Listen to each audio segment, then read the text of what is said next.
Portland Trail Blazers faded down the stretch in a 118-108 loss to the Miami Heat on Tuesday, which also happened to be a players-only broadcast on TNT.Both at halftime and in the post-game show. The Inside the NBA crew, consisting of Shaquille O'Neal, Chris Webber, Candace Parker and Baron Davis, had a lot to say about the Trailblazers' late-game woes, Jake Layman's career night and Dwayne Wade's final game in Portland before the star guard retires at the end of the season. Here's a look at the key takeaways, but if you want to see the complete show, check out the halftime show video provided above and the full post-game show video provided below. Baron Davis on Jake Layman: I wanted to take a look at Jake Layman, and just talk about energy, just how energy and finding yourself out on the floor, giving yourself the opportunity to play. Cutting, moving without the basketball, creating opportunities within the stretch of the offense. You know, he's a good shooter. He has good hops. I like him as a player. He slashes, and it's rare that you find guys in the 6'7", 6'8" range in today's NBA that really want to go to the hole and slash and dunk. So, I like him and I like what he's bringing to the table. For the Trailblazers, Chris Webber: did you ever play with a player like him? Maybe in places like Charlotte. Baron Davis: yeah, Eddie Robinson was like Jake Layman.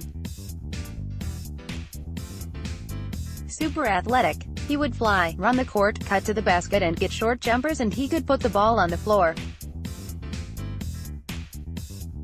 That's the type of player a point guard wants to play with.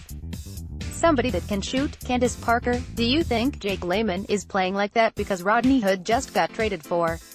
He's sitting on the bench, waiting for him to take his playing time, so I think that lights a fire under somebody's butt. Shaq: it better, or else. Then, in the post-game show, the guys discussed the Blazers' late-game woes that resulted in the loss to Miami and could again be an issue that plagues them come playoff time. Baron Davis on the Trailblazers' late-game struggles: my only issue with Portland is that when they come down to the end of the game, they can't get the easy buckets. Everything is a jumper, or a three, or a step back. They never get easy buckets down the stretch. As you see, Miami gets points in the paint. You got to get points in the paint. Chris Webber: I think you're right, BD. And I think what's crazy is that we saw in the playoffs last year is that when you face guard Damian Lillard and CJ McCollum and try to make other people score, that's what they get into. And I wondered all season, how does Portland win like this with their record in the regular season, with the players that they have? That's incredible, but you're right, their inability to get easy buckets down the stretch usually comes out. Baron Davis: yeah, and in the playoffs that intensity comes up, and it's now mano a mano.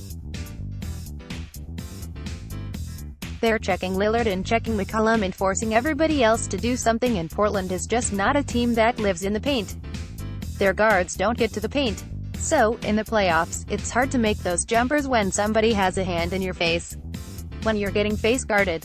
Full NBA on TNT post-game show.